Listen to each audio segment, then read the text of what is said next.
Ça faisait depuis Rome qu'on attendait le prochain Master 1000. Voici le premier Master 1000 de la tournée américaine. On aura Cincinnati la semaine prochaine. Un Master 1000 qui nous a délivré un assez bon tableau. Sans Rafael Nadal qui s'est toujours parmi de sa blessure aux abdos. Et sans Novak Djokovic pour cause de vaccins, deux causes différentes. Mais au final, les deux meilleurs joueurs du monde ne sont pas là. Du coup, la next-gen peut-elle en profiter? On a un potentiel duel du deuxième tour. Medvedev, Nick Kyrgios. Allez, on en parle tout de suite.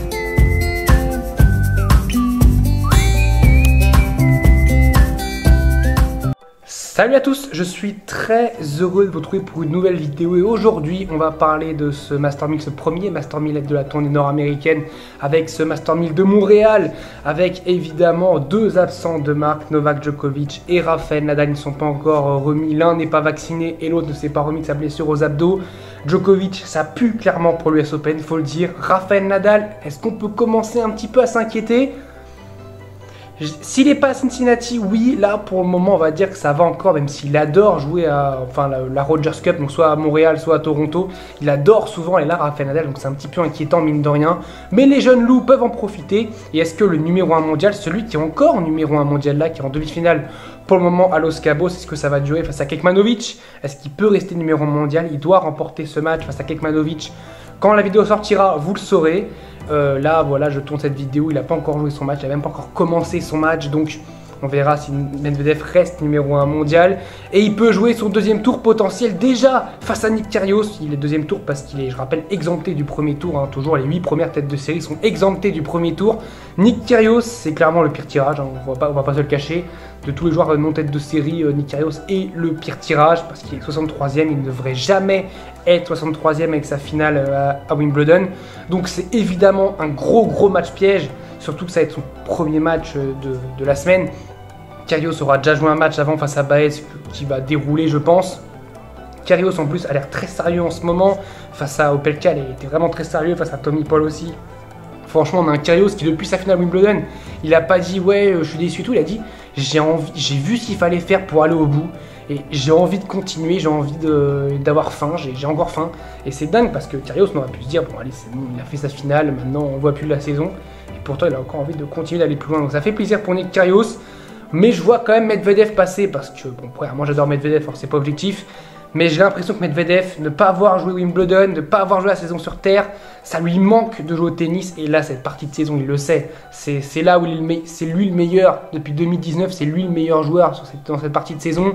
Il sait que clairement, voilà, il est tenant du titre. Il doit aller en quart, si jamais il va en finale à Los Cabos, il doit au moins aller en quart de finale là, dans ce tournoi, pour pouvoir carrer sa première place mondiale. Donc évidemment qu'il a le tour le plus dur à faire, mais après s'il réussit ça, il pourra évidemment s'envoler, puisqu'après sera potentiellement soit du Shapovalov, en ce moment qui a perdu 7 matchs sur les 8 derniers, Alex de Minaur, pourquoi pas, ou un Grigor Dimitrov. Je vois plus un de Minaur ou un Dimitrov, je dirais plus Alex de Minaur, mine de rien, qui sur cette surface-là peut bien s'acclimater, mais c'est pareil, Medvedev de Minaur. De Minaur, c'est un petit peu, on va dire, le même style de jeu que Medvedev, avec un service un peu moins grand, avec la puissance, vraiment beaucoup moins de puissance, donc je vois absolument pas. Je ne vois absolument pas de Minaur battre Daniil Medvedev, et Medvedev pour moi ira facilement en quart. Et en quart, ce sera face à pour moi Hubert Hurkacz. Hubert Hurkacz qui est mine de rien un petit peu la bête noire de Daniil Medvedev. Hurkacz qui battra, j'espère, Wawrinka au deuxième tour. Pour tout le bien que j'ai pour Emil Ruusuvuori, tout le respect que j'ai pour lui, j'espère que Stan va remporter ce premier match. On a peut-être un Goffin qui peut aller pourquoi pas, faire sa petite place. Diego Schwartzman, j'y crois pas du tout. En ce moment, il joue pas très bien au tennis, je trouve. Et puis sur dur, c'est pas sa surface. Donc jouer Hubert Hurkacz contre Daniil Medvedev, encore un match très compliqué pour Daniil Medvedev. On aura Casper Ruud dans la deuxième partie de tableau. Casper Ruud et Félix Auger-Aliassime qui sont les deux grosses têtes de série. Casper Ruud, voilà, qui a besoin de points pour aller sécuriser sa place pour le Masters. Et Félix Auger-Aliassime qui a besoin de points pour lui essayer de sortir un petit peu de la zone rouge. Parce que je rappelle que pour le moment, il est, on va dire, 8e virtuellement. Mais comme il y a Djokovic qui est derrière lui, c'est comme s'il était 9e virtuellement. On a un Cameron Norrie qui est là, on a un Bautista Agut. Pour moi, cette partie de tableau, elle est vraiment très homogène. On n'a pas un joueur qui se dégage, on n'a pas un joueur qui va exploser tout le monde. Pour moi, ça peut être très serré. Bautista Agut peut aller en quart de finale, tout comme Casper Ruud ou Félix Auger-Aliassime peut y aller. Moi, je vois Félix y aller parce que je trouve que Félix qui peut retrouver Cameron Norrie. Il joue contre Cameron Norrie cette nuit. Il peut retrouver Cameron Norrie dès les 8e du tournoi de Montréal. Félix Auger-Aliassime, il va être chez lui, il va avoir faim, très très faim, et je vois faire un très très grand Montréal. Je le vois aller en quart de finale. Aller en quart de finale contre Roberto Bautista Agut, qui va peut-être se réveiller un petit peu au niveau tennistique. Il va se réveiller, je pense, Bautista Agut contre Félix Auger-Aliassime. Troisième partie de tableau, on a Yannick Sinner qui sort d'un beau tournoi remporté à Umag face à Carlos Alcaraz. Magnifique Yannick Sinner qui a remporté son premier titre de la saison. D'ailleurs, c'est la première fois de la saison qu'il était déjà en demi-finale d'un tournoi. Il est très régulier, il est souvent en quart de finale, mais il a du mal à passer un petit peu ce step, comment dire, il a du mal à passer ce cap dans la suite du tournoi. Et Sinner, qui peut aller jouer Matteo Berrettini, en 8e de finale. Alors ça aussi c'est un match piège, parce que Matteo Berrettini, on sait, ne vaut pas ce classement-là. Il a eu la blessure, évidemment, pendant la saison sur terre. Il n'a pas pu jouer un match sur terre battue. Il n'a pas pu jouer Wimbledon. Bon, ok, il n'y avait pas de points, mais il n'a pas pu jouer Wimbledon.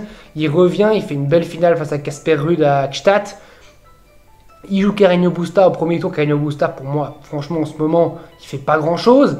Il y a de Holger Rune qui n'a pas remporté un point. Et sinon, c'est que des qualifiés. Donc pour moi, le 8e, Sinner, Berrettini, c'est quasiment fait. Je vois Sinner un petit peu plus, on va dire, en termes de régularité de match joué. Je vois Sinner aller en quart de finale plutôt qu'un Berrettini qui, pour moi, manque cruellement de matchs. Il a besoin de jouer Matteo Berrettini pour se mettre vraiment au niveau pour l'US Open. On a du Opelka, je rappelle, qui est finaliste en titre, qui jouera Gaël Monfils.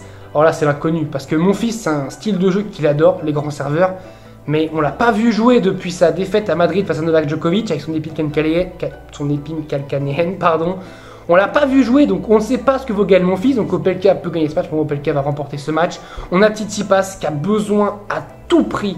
Stefanos Tsitsipas, il a besoin de prendre des points, il a besoin de gagner des matchs. Enfin, il a fait une finale en 2018 ici, mais c'est un temps que les moins de 20 ans ne peuvent pas connaître à ce niveau-là. Tsitsipas, depuis 2019, donc depuis vraiment qu'il est installé dans le top 10, il n'a jamais été bon dans la deuxième partie de saison, la partie de saison après Roland Garros. Il n'a jamais été bon, et là il a besoin en tout cas de prouver, parce qu'il a fait un mauvais Roland Garros, il faut le dire, il a fait un mauvais Roland Garros. Il a besoin de prouver aux yeux du monde que voilà, c'est pas juste un joueur de demi-saison, il est capable de très bien jouer sur une autre deuxième partie de saison.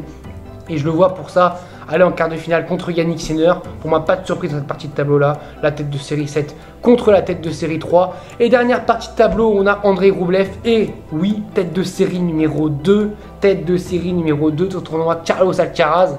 C'est colossal. Alors oui, il bénéficie des forfaits devant, mais bon, c'est quand même dingue d'être tête de série numéro 2 à ce niveau-là. Pour moi, Alcaraz ira facilement en quart de finale. Et je vais faire parler peut-être le choix du cœur, je ne sais pas. Je vais dire Andy Murray qui va en quart de finale. J'y crois absolument pas, mais parce que le parcours est totalement suicidaire. Fritz, déjà, c'est un match très compliqué où, franchement, gagner déjà, s'il gagne, c'est déjà très bien. Tiafoe ou Bonzi, ce sera un match pas facile. Puis Rublev, ce sera un match ultra compliqué, mais allez, je vois Andy Murray en quart de finale. Soyons fous de toute façon pour le retour voilà, de nombreuses vidéos qui vont arriver. Soyons fous, on va dire qu'Andy Murray va aller en quart de finale. Donc pour moi, qui ira en demi-finale et qui va remporter ce tournoi? C'est ce que tout le monde attend, la question et la réponse que tout le monde attend. Daniil Medvedev battra Hubert Hurkacz, il battra sa bête noire, il battra du coup Kyrgios. Alex de Minaur et Hurkacz. Franchement, un parcours pas si simple que ça pour aller en demi-finale. Et en demi-finale, il affrontera Félix Auger-Aliassime, le local de ce tournoi, celui dont le peuple doit vibrer pour lui, doit vibrer que pour lui, parce que Shapovalov, honnêtement, en ce moment, il n'y a pas grand-chose qui émerge de Shapovalov. Félix ira en demi face à Medvedev, mais je vois quand même Medvedev plus fort, honnêtement plus fort, plus régulier, plus constant dans l'échange qu'à Félix Auger-Aliassime, et je vois Medvedev aller en finale. Dans la deuxième partie de tableau, excusez-moi, je vois Yannick Sinner battre Stefanos Tsitsipas, parce que comme j'ai dit, Tsitsipas, je suis pas encore confiant sur ce qu'il peut faire dans cette partie de saison, dans cette tournée nord-américaine. Je vois pas encore totalement les chances de Tsitsipas. Je vois un Sinner un petit peu plus régulier, un petit peu plus constant, qui joue très très bien. Honnêtement, depuis Wimbledon, il a un niveau de jeu qui est là, même depuis Roland Garros, parce que Roland Garros, il fait 8e contre Rublev, il est parfait. Avant qu'il se blesse, il est parfait. Donc c'est vraiment dommage qu'il n'ait pas pu qu'il soit blessé à Roland Garros, parce qu'il est vraiment dans la partie de tableau avec Cilic, avec Ruud, donc il aurait pu vraiment faire quelque chose de grand. Je vois Sinner en demi-finale contre Carlos Alcaraz. On va pas rêver, hein. Andy Murray n'ira pas en demi-finale. Carlos Alcaraz, Sinner, la revanche d'Oumag. Alcaraz prendra sa revanche, je pense, pour que ça fasse 2-2 au head-to-head. Voilà, faut que les deux, voilà, ils se tirent la bourre. Faut que le head-to-head soit vraiment serré entre les deux, parce qu'un petit 3-1 pour Sinner, mine de rien, ça commencerait un petit peu à faire un petit break. 3-1, ça fera un petit break pour Yannick Sinner. Medvedev contre Carlos Alcaraz en finale. Et là, c'est vraiment un match que tout le monde veut voir. On les a vus déjà. Clairement, on les a déjà vus. C'était à Wimbledon l'année dernière. Medvedev avait écrasé, il avait éteint Alcaraz. Ce ne sera pas du tout le même match. Mais je vois Medvedev conserver son titre parce que Medvedev, je pense qu'il va tout rafler.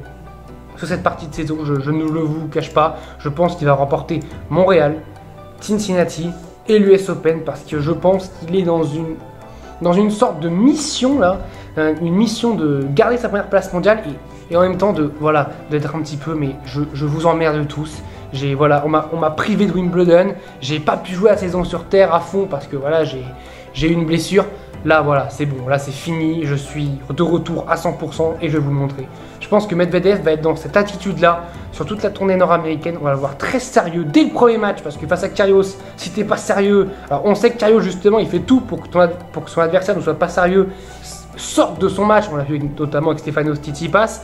Medvedev, je pense qu'il va rester solide dans sa bulle. De toute façon, Servara va lui dire tu l'as battu à l'Open d'Australie, tu es resté calme à l'Open d'Australie. À l'Open d'Australie, tout le public était pour Nick Kyrgios. Ça pourra pas être pire qu'à l'Open d'Australie, clairement, en termes de public. Alors peut-être que le public sera pour Nick Kyrgios, mais ça pourra pas être pire qu'à l'Open d'Australie. Et voilà, Servara dira tu le prends comme ça, Nick Kyrgios. Hurkacz, il a perdu contre lui à Miami cette année, mais pareil qu'il était malade d'après Gilles Servara. Donc pourquoi pas aller le récupérer, aller rebattre, aller prendre sa revanche face à Hurkacz. Il a du mal quand même, mine de rien, face à Hubert Hurkacz. Il avait perdu à Wimbledon l'année dernière, il a eu du mal au Masters contre Hubert Hurkacz. Franchement, pour moi, c'est un petit peu sa bête noire, hein, Hubert, parce qu'il a du mal, à sa façon de jouer, il a du mal à aller contre lui. Mais après, Hubert Hurkacz, rien dit qu'Hubert Hurkacz ira en quart de finale. En tout cas, voilà, pour moi, mon vainqueur, c'est Daniil Medvedev. Dites-moi en commentaire, vous, pour qui va remporter le tournoi de Montréal. On sait que c'est très ouvert, qu'il y aura peut-être un nouveau vainqueur, d'ailleurs encore en Master 1000, on ne sait pas. Hein. Félix peut être un nouveau vainqueur potentiel en Master 1000. On peut avoir un Roublev, nouveau vainqueur potentiel en Master 1000. Yannick Sinner qui peut être un nouveau vainqueur en Master 1000. On a plein de possibilités de joueurs qui peuvent être de nouveaux vainqueurs en Master 1000. Dites-moi en commentaire pour vous qui vous voulez voir gagner, qui vous voyez gagner. Je vous dis salut à tous, portez-vous bien.